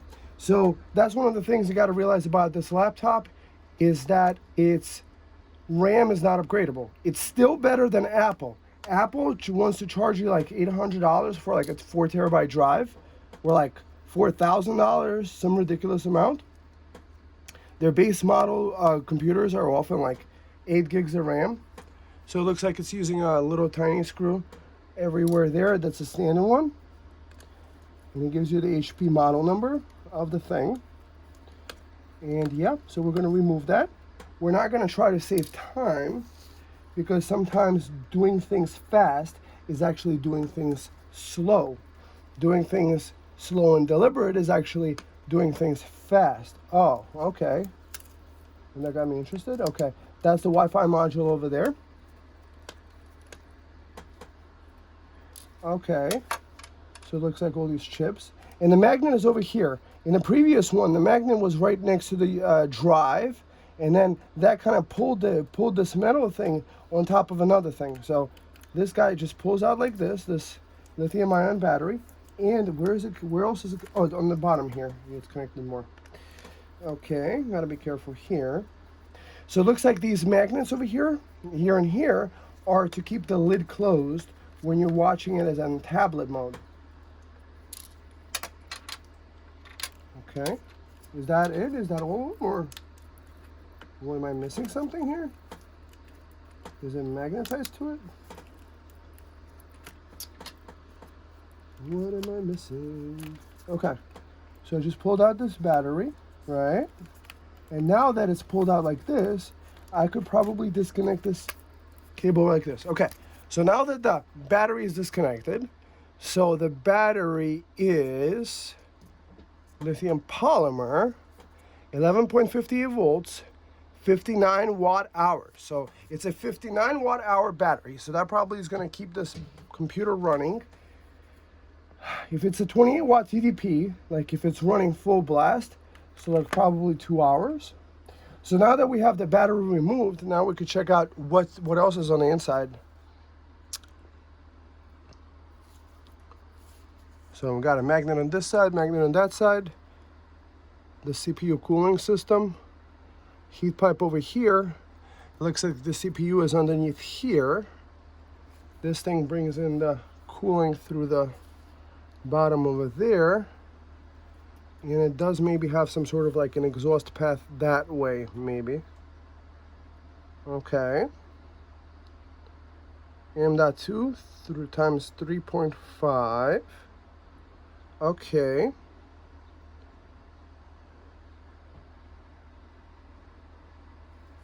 So that's the little speaker that we have here. So that's the thing. I wish these guys would copy Apple in regards to their sound system, but maybe Apple is using something proprietary regarding their stuff. So far, I do like that the battery is using standard screws for all of them, which is nice. So now, basically put, very simple operation. Now that we got the battery out, that's also the thing, like in my heart, that like if you're gonna go and open up your either used laptop, your own laptop right now or in the future, I would want to, I wouldn't want somebody to mess up their computer in case, like, you know, there's something. But at the same time, this is educational. You know, everybody's doing their things at their own risk, and it kind of sucks that you have to live in a country where you have to like give caveats. I'm not like giving this advice. I'm not doing that. I'm just saying, like, everybody has to take responsibility for their own stuff. Very interesting. Cool design. So now we just have literally one screw over here. So in that computer, the 7730U, they had this guy right next to this guy is a heavy duty magnet over here. See? So it doesn't look like there's any other magnets anywhere else. Okay, so we just unscrew this guy. And it looks like it's the same screw, but I'm still gonna set it aside just in case it's not the same screw. It just looks like that way. I like that you're using standardized screws and that you could actually upgrade the hard drive this way. Okay, next. It looks like there's this shielding right here, metal shielding on it. So watching YouTube, like the most important part I picked up with the guitar pick thing. Perhaps maybe this is where another purpose of that is. Perfect. Okay. So it's a Gen 4x4. So I was correct. This lane, this is actually a Gen 3x2 lane. So I got a feeling HP might have cheaped out on the motherboard here a little bit.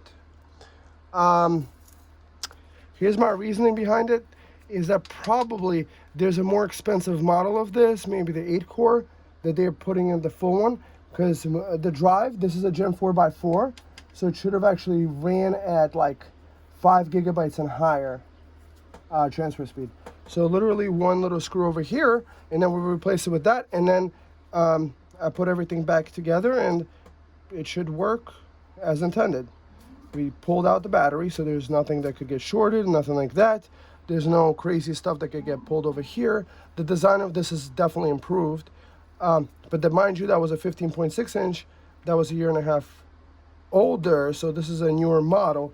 But a newer model doesn't have a faster SSD drive. That's kind of weird. So I'll give that a minus, but at the same time, I could kind of forgive it. The computer is fine with that. So what HP could have done better was maybe, instead of having the 10 Gbps ports over here, make two Thunderbolt or USB 4 ports over here and make this guy faster, because this CPU I think has enough lanes to handle that. What does a lane mean? Well, lanes is the certain amount of power, like throughput, like in juice that it could give computer devices. This one is taking up 4 lanes. You see, it's a Gen 4x4. So it's taking up 4 lanes, but it's taking up Gen 3 lanes. And I'm gonna put this guy over here. So this is why I like the tray. I could put the little screws separately. So the little left screws on the left, and that one is like that. And then another option. So I do like this design better. It does have a little heat sink on the bottom. It has these QR codes everywhere. Boom.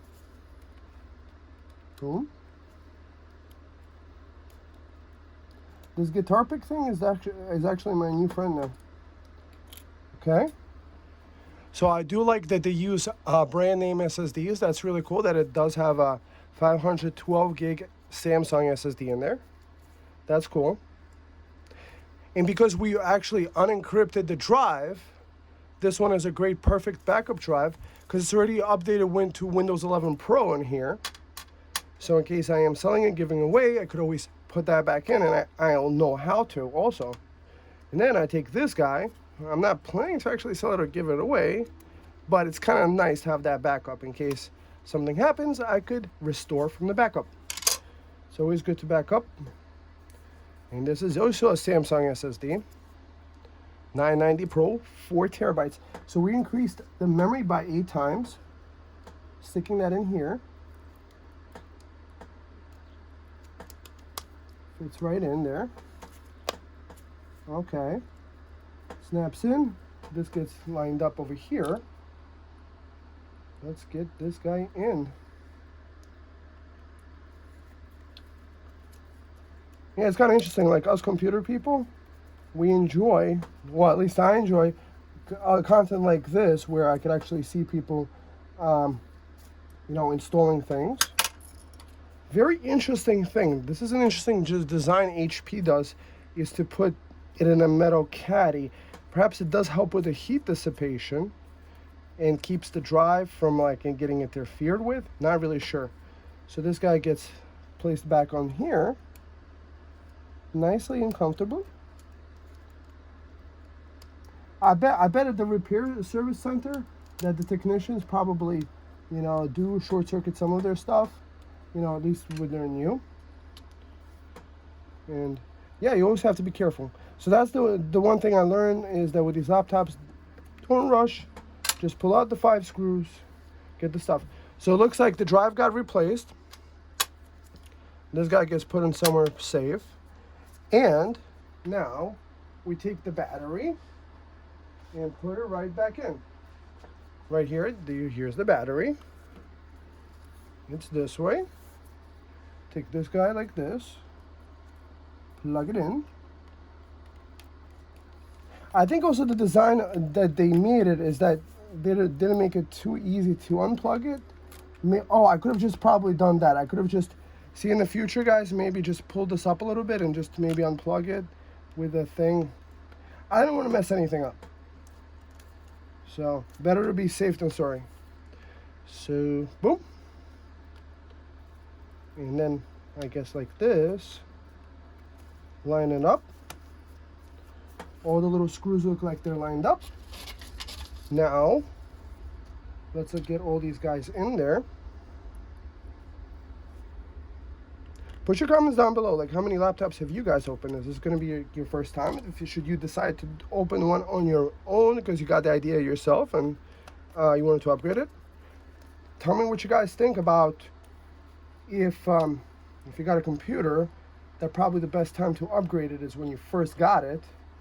Because also upgrading it from the factory is a bit expensive. I mean, and the options are a bit limited. What kind of driver are they going to put in there? I mean, these guys apparently use Samsung, but are they always going to use Samsung? I personally like Samsung because I don't think I ever had a Samsung. I've always had my Samsung stay true and powerful and always running the fastest possible. So I've had good success with it. I've bought like a 4 terabyte non-Samsung SSD, and it was actually like overheating and stuff like that, which I didn't enjoy too much. Okay.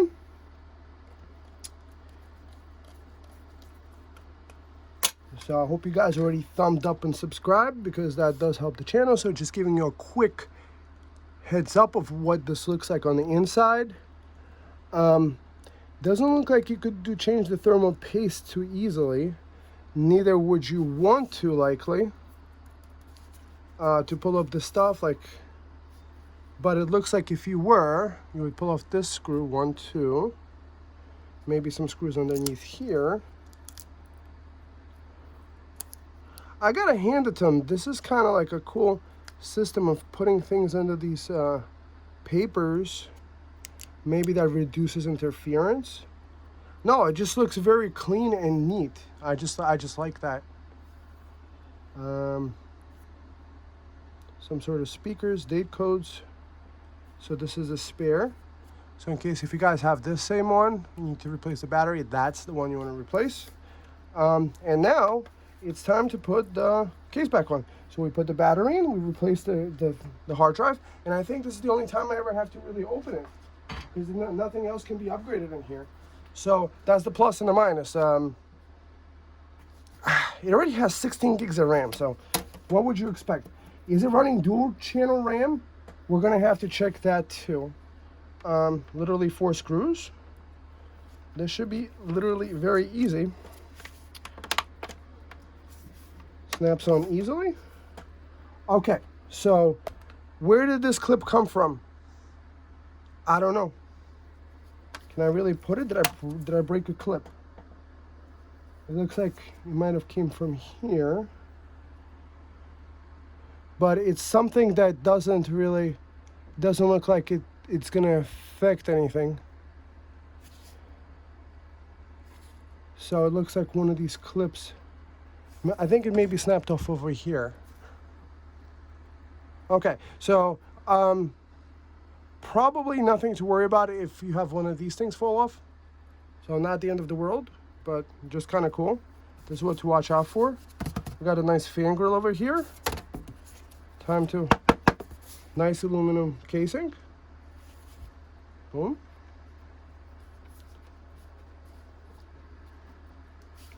Yeah, I mean, Apple can't copyright using aluminum in their cases, but that makes the computer look a lot more expensive than it really is, you know? So we just snap the clips back on, so they just snap in. The clips snap in.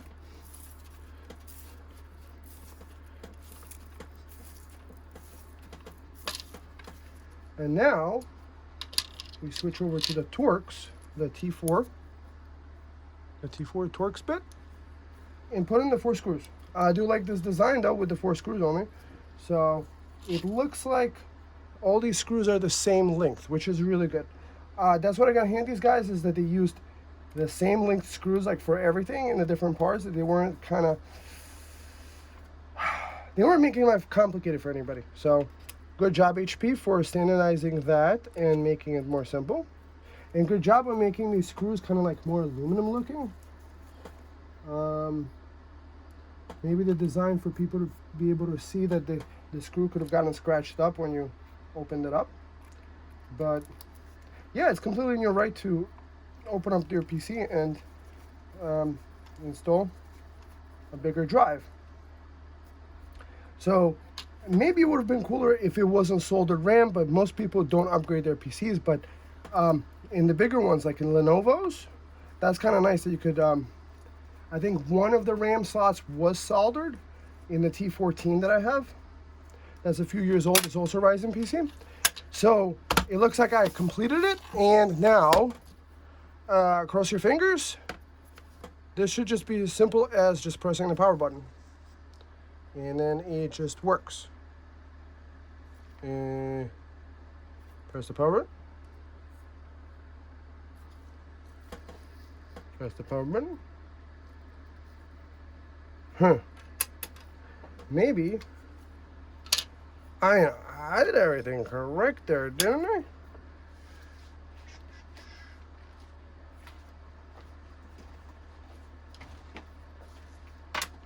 Okay.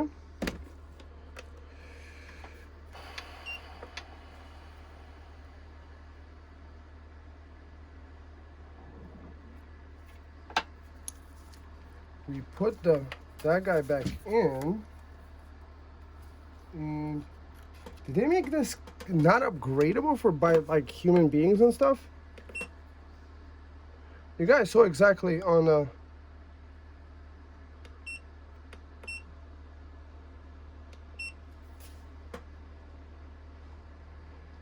Okay, 3 watts. Sticking 3 watts. And now we just press the power button. Okay. So I guess all it took was connecting it to power.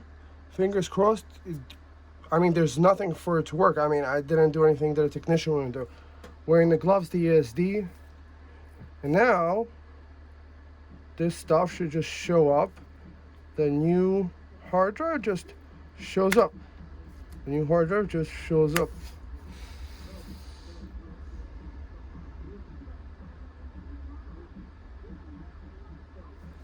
So that's one of the things I learned from the other one. If something isn't working, there's a little caps lock light button thing, and there's like error codes that like beep and stuff. Like, no, they don't beep, they just flash. But I'm not seeing anything show up yet.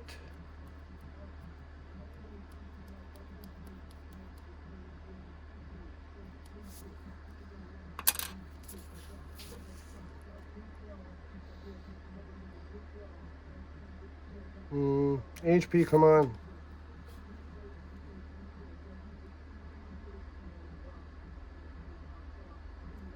I didn't do anything that like a normal person wouldn't do.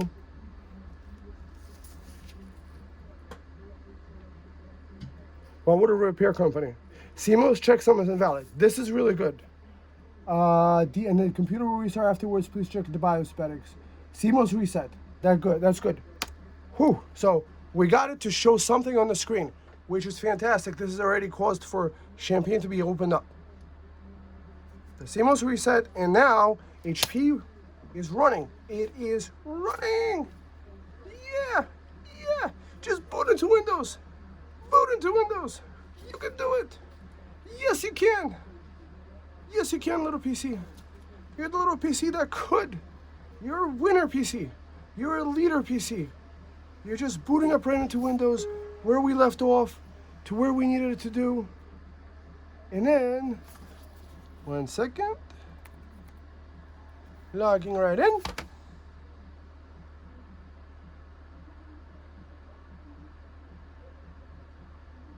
Okay.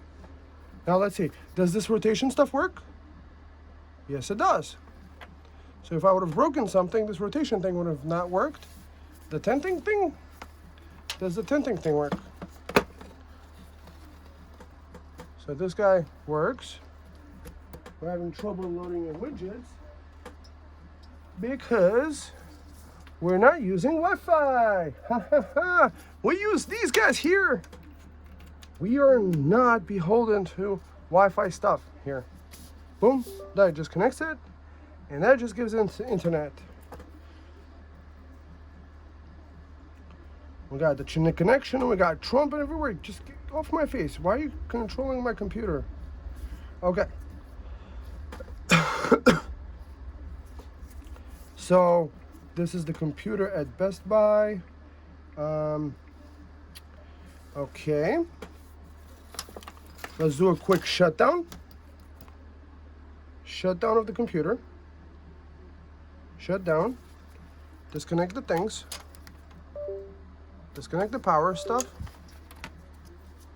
So it just disconnected. So like, kind of like turned off the power.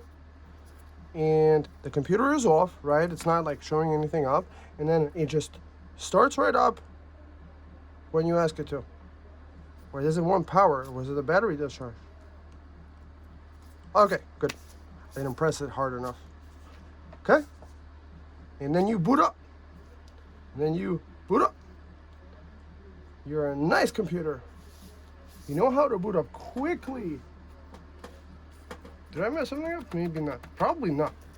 I mean, put your comments down below. Like, everything was videotaped from the beginning, from the opening up to that. Is it gonna say CMOS again? Oh, okay, HP. So it loads up. Okay, guys, so this is really good.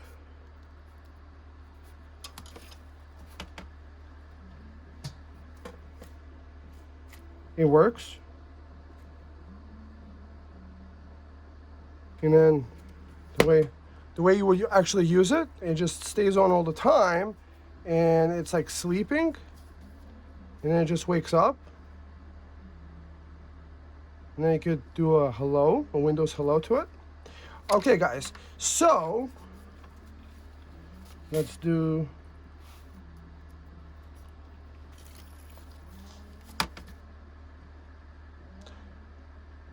what are the key takeaways?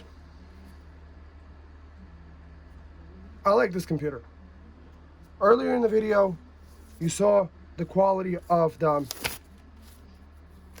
build. Nice aluminum chassis.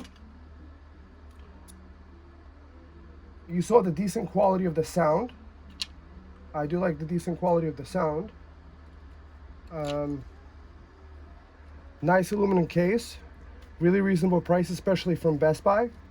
I mean, guys, if you're buying a laptop, maybe do it now, or if it's already later and these are more expensive, maybe it's worth it to buy. Yes, it's possible to upgrade it, but do it at your own practice safety if you do it yourself. Also, like, if you're giving it to a repair shop, will they do it professionally? I don't know. It depends on the repair shop. It looks like it's working completely. We got the rotations. It's snappy. It has the HDR. We got the 4 terabytes right on the computer. 3.63 terabytes. That's really nice, because 512 gigabytes sounds like, hey, I'm running out of space. What else can I say about this computer? Folded up, it feels nice. It has a nice little power processor. This part gets warm, but not very hot. It looks like this is an exhaust vent over here, so it takes the air on the inside. Perhaps the minus is that these little speakers, they do fire downwards, but maybe they're designed for kind of like this experience when you have it like folded like this, like when you're watching a movie, a video, it's kind of going to be firing overhead to you, but it depends on where and how you're using it. I like that it disables the keyboard when you're like, I'm pressing the keyboard on the back, nothing is happening. I do like that it rotates. So for me personally, I do have like a lot of PDFs or something like that. I like the idea. I also bought a stylus. So I'm kind of like thinking and like taking, you make beautiful pictures on this. I'm thinking of installing, because it's not locked in. He wants me to log in. So, boom. I do like the port layout. The 2 USB-Cs, both charge from the USB-C, so it's charging from a standard one. I do like that it has the HDMI, so I could use this to connect it to a TV, watch a movie on the TV. And I like that it has nice fast USB-A ports. I like that it has a headphone jack, so you don't have to use like wireless headphones like an a-hole. If you have wireless headphones, you are an a-hole, because you're putting all that wireless signal into your brain. Use that with the thing, like just the Wi-Fi connection, even though it's not connected to anything, it's still sending out like a big signal, and you're going to do that for 12 hours a day. Good job. I don't know who came up with that and decided to do it, but you could use your own brain in order to do that. Maybe you don't have one. But, okay, anyways, enough criticizing that. I'm just saying that's kind of nice that you could just use regular headphones with it. Easy to disconnect Wi-Fi. The touchscreen is responsive. The thing is quick.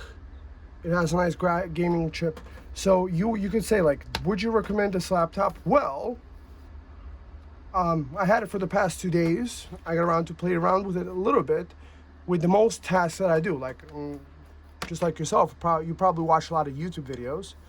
I don't know how it would operate on Linux.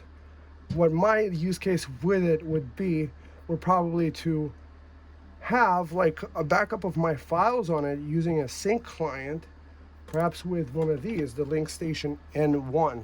That's the next thing to be unboxed. To create a server, and then once in a while using Nextcloud to be able to synchronize certain files and have a backup of those files to be able to use them. Like the files could be like PDFs or documents that I need to access all the time, and that I don't have to like figure out how to like do it, that it's automated. Watching videos, movies, it's nice, compact. So what are the minuses? The minuses would be, oh, let's do a speed test.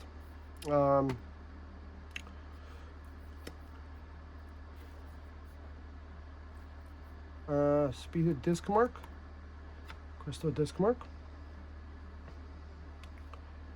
Let's see if it actually is faster than the other one, but it's probably going to be 33.5 gigabytes.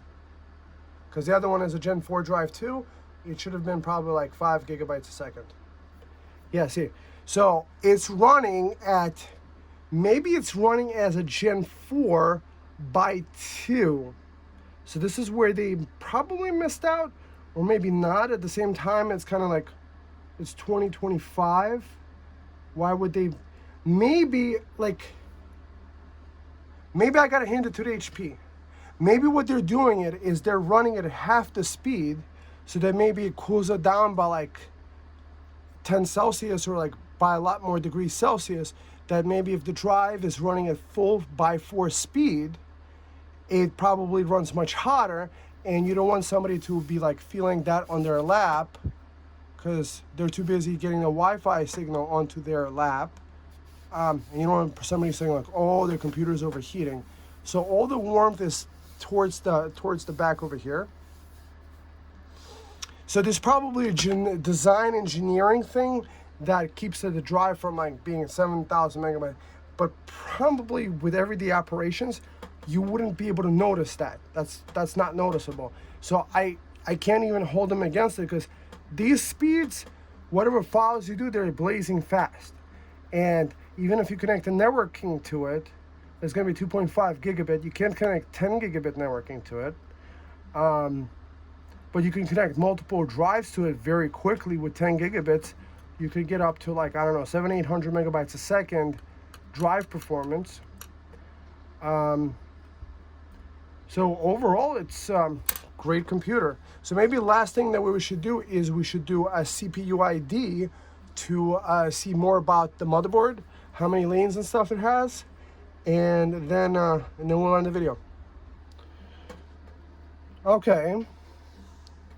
So that's the interesting thing. Wow. Okay. I'm glad I installed this. So we're looking at the max TDP has been set to 20 watts on this. So they set this computer to run at a cooler point, because this is actually a 28 watt TDP chip. So it really depends on how HP made it. Okay, now the main board. Let's check out the main board.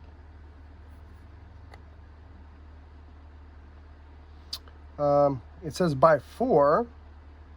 Graphic is by 16, and that we don't have any access to. LPDDR5, channel 4 by 32, size 16 gigabytes.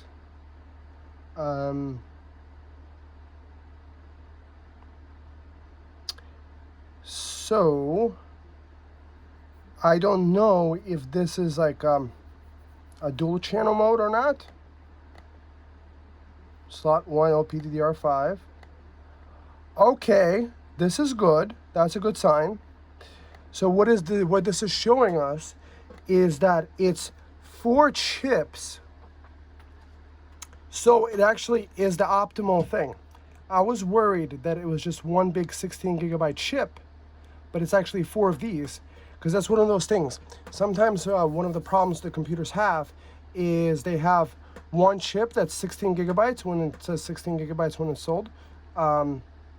And then people have a gaming PC with one 16 gigabyte, and it's like running at with like a 30% reduced capacity. So this is actually the ideal for an integrated graphics to have 4 separate DDR5 modules, LPDDR5, and the Radeon graphics. Memory is 512 megabytes. Can't really do much about that. And let's see, bench CPU. So about, should I do a bench? Perhaps maybe since I'm here anyway. We're not putting power to this. So right now it's running completely off the thing. So this processor, so we got, these are the scores. And probably maybe benching it without the power connected might be the ideal use case, because most people are going to use Wi-Fi and they're going to put this on their lap, which I don't recommend, but that's the way they're going to use it. And let's see, maybe the Heaven benchmark. What score does the Heaven benchmark pull out? And maybe 3D Mark Time Spy. So this way you guys get like a full review. I'm trying to do my best, but look, guys, I find sitting around like video editing kind of boring, and trying to watch myself for like 20 hours to like put the clip and make it a little bit shorter that you guys don't have to watch. I might as well just put the clips together and then let you guys explore it and then go on to the next part. So I think next we could do Unigine Heaven, and then we could do maybe 3D Mark Time Spy. And I'm trying to think any other benchmarks that other people use. So so far the CPU ID is definitely, they get a pass on that. Submit and compare. And then the reference is, okay.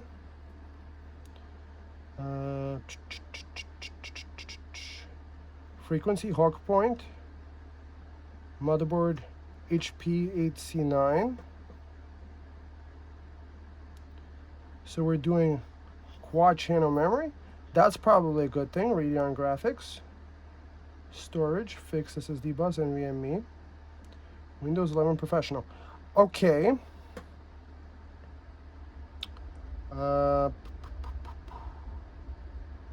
So let's see.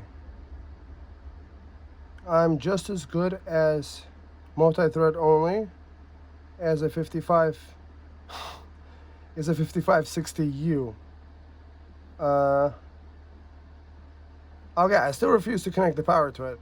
I mean, probably could get a better score there. So let's see what the Unigine Heaven is, because we might want to like play video games, and that's one of those things that you might want to know. Let's do that.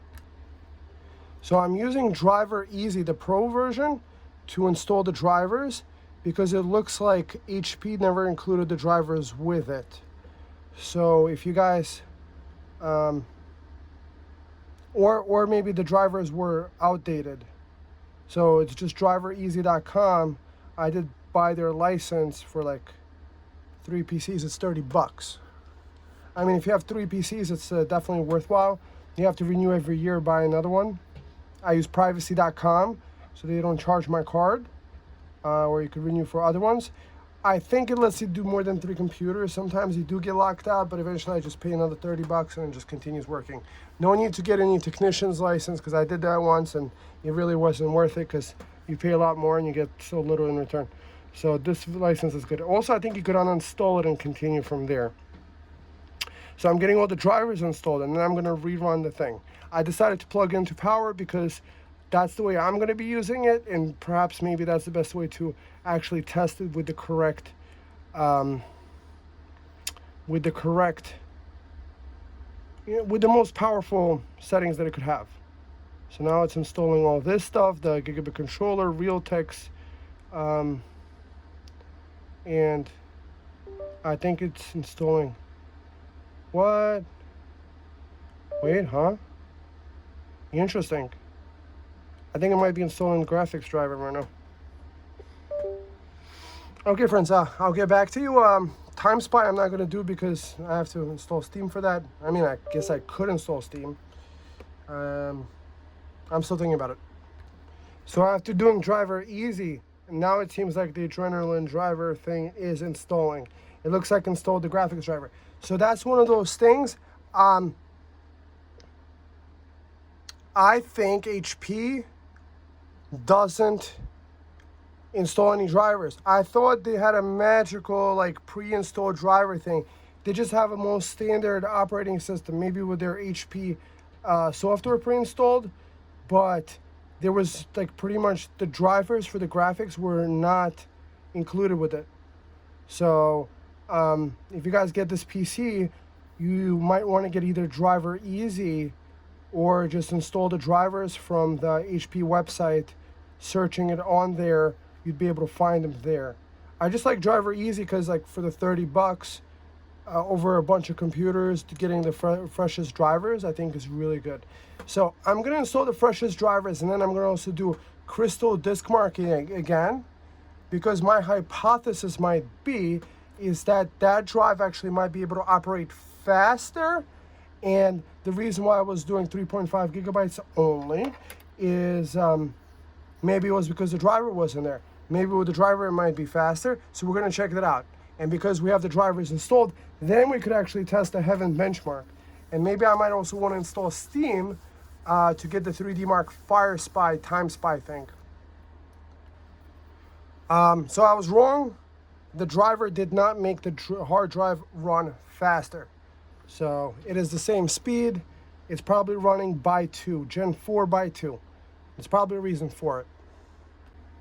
Now with the drivers installed, let's see, the graphics is now showing 780M graphics. That's good. And now let's do a quick bench. Will it make a difference? Now we can compare it.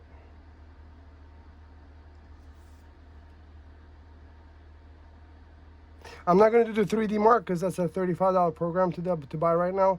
I mean, I could. I just don't want to. So I'm going to see submit and compare.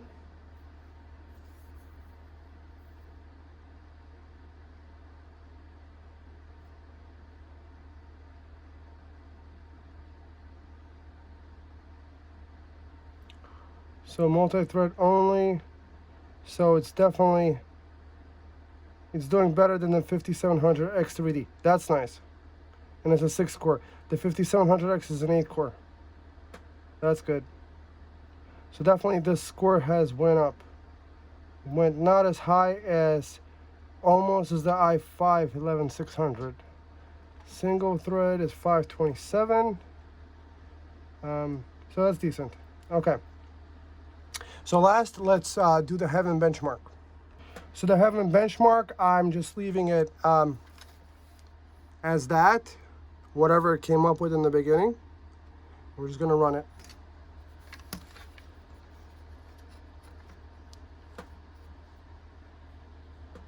Because it's not 1920 by 1080, I think it's 1920 by 1200. It's a little bit higher up, so it's better for like Excel spreadsheets or having two things side by side. 29 frames, 27. It's actually pretty decent. I like this as a free benchmark.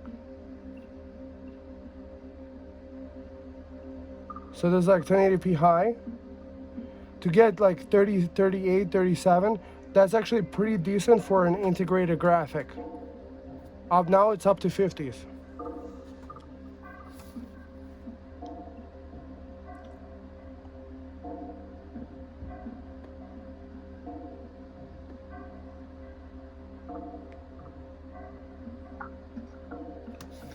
So is it benchmarking? Okay, so it's, so we're gonna come back in a minute once it's benchmarked. So that's the benchmark. Unigine Heaven got 34.2 frames.